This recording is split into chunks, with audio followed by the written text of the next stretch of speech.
નમસ્કાર, અમારી વિશેષ રજૂઆત મમતાના માર્ગમાં આપનું સ્વાગત છે। દરેક મા બાપની અપેક્ષા હોય છે કે તેના ઘરમાં બાળકોનો કિલોલ હોય, તેમને પણ સંતાન સુખ મળે, પણ કેટલાક એવા મા બાપ છે કે જેઓ વ્યંધત્વની સમસ્યાઓ ભોગવી રહ્યા છે અને તેમના માટે જ આજે આશીર્વાદ રૂપ આવી છે એક IVF ટેકનોલોજી। અને આ જ વિષય પર વાત કરવા માટે સ્ટુડિયોમાં મારી સાથે છે ડોક્ટર RG પટેલ સાહેબ। RG પટેલ સાહેબ, આપનું સ્વાગત છે। ડોક્ટર RG પટેલ વ્યંધત્વ નિવારણ નિષ્ણાત છે, IVF સ્પેશિયાલિસ્ટ છે અને સનફ્લાવર હોસ્પિટલ અમદાવાદના તેઓ ડિરેક્ટર છે।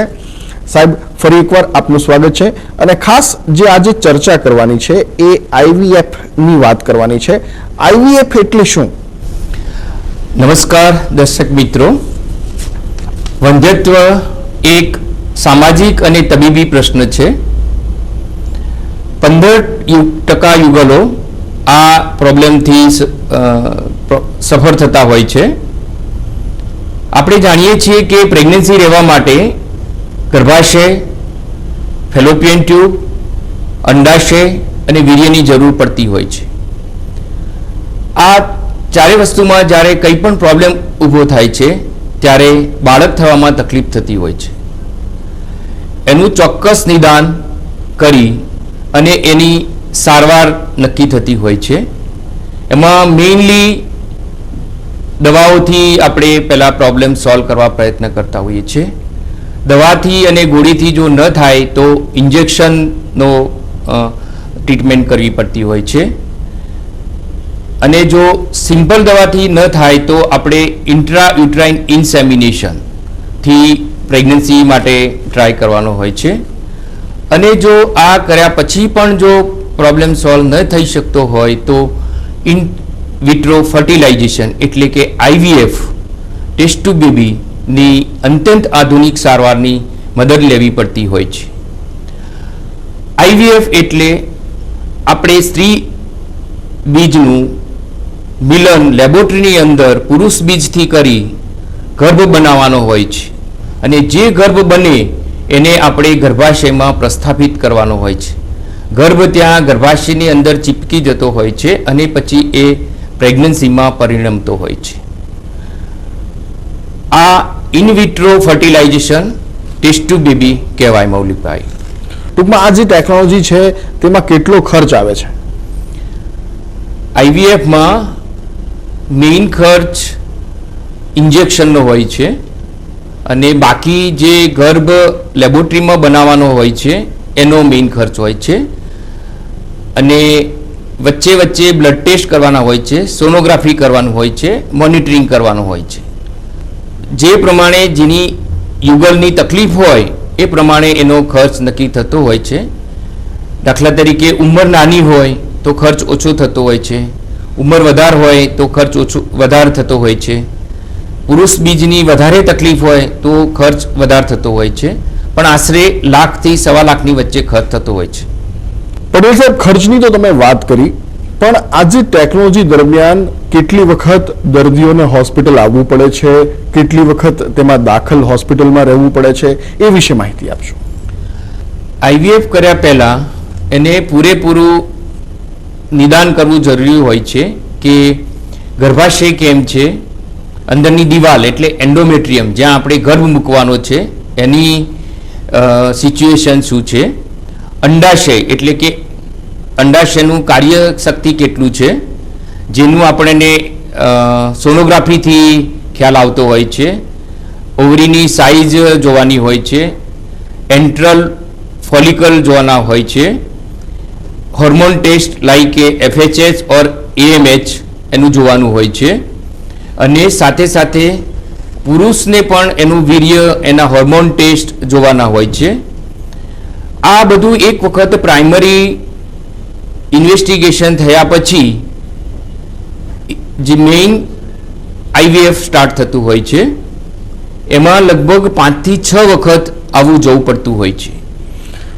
એમાં જ્યારે એડમિશનની વાત કરીએ તો એક વખતે જ્યારે ઈંડા લેવાના હોય છે ત્યારે એનેસ્થેસિયા આપવાનો હોય છે, ત્યારે એમને 6 થી 8 કલાક રોકાવું પડતું હોય છે અને જ્યારે ગર્ભ મૂકવાનો હોય છે ત્યારે કોઈ એનેસ્થેસિયા આપવાનો હોતો નથી, ત્યારે એમને લગભગ 5 થી 6 કલાક રોકાવું પડતું હોય છે. ટૂંકમાં 5 થી 6 કલાક એટલે આમ ગણો તો સાહેબ બહુ લાંબો સમય ન કહેવાય, એ થોડા ટૂંકો સમય જ કહેવાય.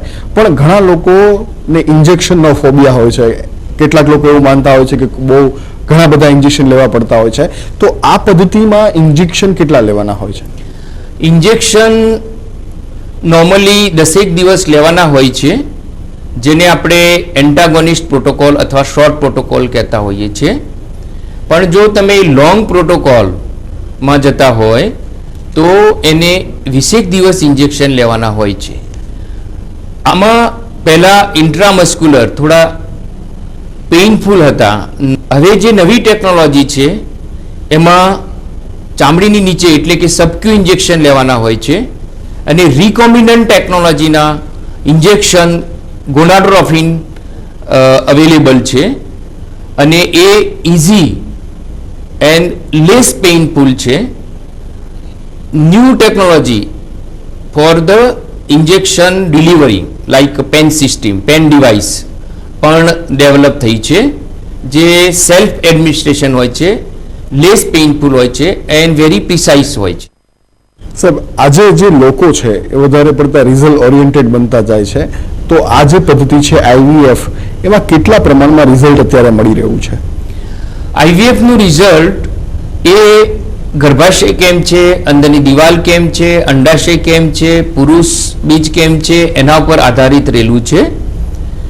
મેઇન એક વખતે ગર્ભ મૂક્યા પછી એ પ્રેગ્નન્સીમાં કન્વર્ટ થાય એનો જે રેશિયો છે એ અરાઉન્ડ 50% છે. એ જેટલી ઉંમર ઓછી હોય, ગર્ભાશયની સિચ્યુએશન સારી હોય, અંદરની દિવાલ સારી હોય, વીર્ય સારું હોય, તો એટલી શક્યતા વધારે હોય છે. પણ જો ઉંમર વધારે હોય, અંડાશયની કાર્યશક્તિ ઓછી હોય, પુરુષ બીજની કાર્યશક્તિ ઓછી હોય, અથવા ગર્ભાશયની માં તકલીફ હોય, તો એ શક્યતા ઘટતી હોય છે. સાહેબ, આપણે IVFના રિઝલ્ટ વિશે વાત કરી, પણ IVFના જે ઇન્જેક્શન હોય છે તેની કોઈ સાઈડ ઇફેક્ટ હોય છે ખરી? આ ઇન્જેક્શનની મોટાભાગની કોઈ સાઈડ ઇફેક્ટ નથી, પણ એને આપણે પ્રમાણસર ડોઝમાં આપવું પડતું હોય છે. જો એ પ્રમાણસર ડોઝમાં ન આપીએ અને જો વધારે પડતો ડોઝ જાય તો અંડાશય ફૂલી જતું હોય છે. અને એ સિવાય લાંબા ગાળાની સાઈડ ઇફેક્ટમાં લોકોને ડર હોય છે કે આનાથી કોઈ કેન્સર કેવું થશે, પણ જે નવી ટેકનોલોજી છે રિકોમ્બિનન્ટ ટેકનોલોજીના ઇન્જેક્શન, એમાં ખાસ કોઈ એવી સાઈડ ઇફેક્ટ નથી હોતી. પટેલ સાહેબ, કેટલીક નાની ઉંમરની જે સ્ત્રીઓ છે તેના અંડાશયની જે કાર્યક્ષમતા છે જે ઓછી હોય છે, ત્યારે શું વિકલ્પ હોય છે? જ્યારે અંડાશયની શક્તિ ઓછી હોય તો પહેલાં એને એસેસમેન્ટ કરવાનું આવે છે, સોનોગ્રાફી કરવાનું હોય છે, એન્ટ્રલ ફોલિકલ કાઉન્ટ કરવાના હોય છે, AMH કરવાનું હોય છે, અને એના આધારિત એને નક્કી કરવામાં આવે છે કે એના પોતાના બીજથી પ્રેગ્નન્સી થઈ શકશે કે કેમ. થોડી એની મેડિસિન અવેલેબલ છે, DHES, તો એ પણ અમે 2 થી 3 મહિના આપતા હોઈએ છીએ. અને જો એમાંથી ઈંડા બનવાનું શક્ય બને તો અમે પોતાના જ ઈંડાથી થોડોક હાઈ ડોઝ આપીને પણ જુદી ટેકનિકથી પોતાના ઈંડાથી પ્રેગ્નન્સી થાય એવો અમારો પૂરેપૂરો પ્રયત્ન કરતા હોઈએ છીએ. પણ જો 1 કે 2 વખત IVF ફેલ જાય અથવા તો એમાંથી ઈચ્છિત ઈંડા ના બનતા હોય તો પછી પેશન્ટ સાથે અમે ડિસ્કસ કરતા હોઈએ છીએ અને પછી એને એગ ડોનેશન માટેની સલાહ આપતા હોઈએ છીએ. સાહેબ, એવું નથી કે ફક્ત બધી મહિલાઓની જ સમસ્યા છે, પુરુષોને પણ કેટલીક સમસ્યાઓ હોય છે, જેમ કે શુક્રાણુઓ ખૂબ જ ઓછા હોય અથવા તો 0 સ્પર્મ હોય. એવા સંજોગોની અંદર શું વિકલ્પ આપણી પાસે છે? બહુ જ ઓછા સ્પર્મ હોય તો જે રૂટીન IVF છે એમાં ક્યારેક ફલન થતું નથી, તો એવામાં new technology ICSI, intra cytoplasmic sperm injection ના કારણે પુરુષ બીજને અંડર માઇક્રોસ્કોપ સ્ત્રી બીજની અંદર મૂકવામાં આવે છે, એટલે એનાથી ફલન શક્ય બને છે, ગર્ભ સારો બને છે અને એના કારણે પ્રેગ્નન્સી થઈ શકતી હોય છે. પણ જ્યારે 0 સ્પર્મ કાઉન્ટ હોય તો એમાં આપણે ડાયરેક્ટ શુક્રકોષોને શુક્રપિંડમાંથી ખેંચવાના હોય છે, જેને જો ઓબ્સ્ટ્રક્શનના કારણે એઝોસ્પર્મિયા હોય તો પેસાની મેથડથી થતું હોય છે. પણ જો ઓબ્સ્ટ્રક્શન ના હોય અને 0 સ્પર્મ કાઉન્ટ હોય તો ડાયરેક્ટ શુક્રપિંડમાંથી સ્પર્મ એસ્પિરેટ કરવાના હોય છે. That is known as TESA, testicular sperm aspiration. પણ જો એમાં પણ પોસિબલ ના બને સ્પર્મ મળવાનું તો અત્યંત આધુનિક ટેકનોલોજી જે છે એ માઇક્રોટેસે છે. માઇક્રોસ્કોપની અંદર જોઈને શુક્રપિંડની અંદરથી ક્યાંક નાના ફોકાઈમાં સ્પર્મ પેદા થતા હોય એ સ્પર્મ બહાર કાઢીને પોતાના જ વીર્યથી સ્ત્રીબીજને ફલન કરી અને ગર્ભ બનાવી અને પ્રેગ્નન્સીનું શક્ય બન્યું છે.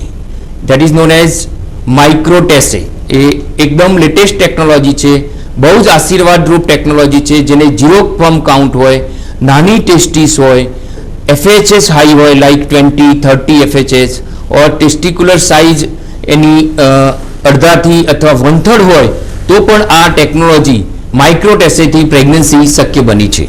નમસ્કાર પટેલ સાહેબ, આપ આ સ્ટુડિયોમાં આવ્યા અને વંધ્યત્વ વિશે જે વાતો કરી, આપણે આશા રાખીએ કે આ જે IVF પદ્ધતિ છે તેના વિશે લોકોને ખ્યાલ આવ્યો હશે. તો મિત્રો, અમારી આ વિશેષ મુલાકાતમાં અત્યારે બસ આટલું જ. નમસ્કાર.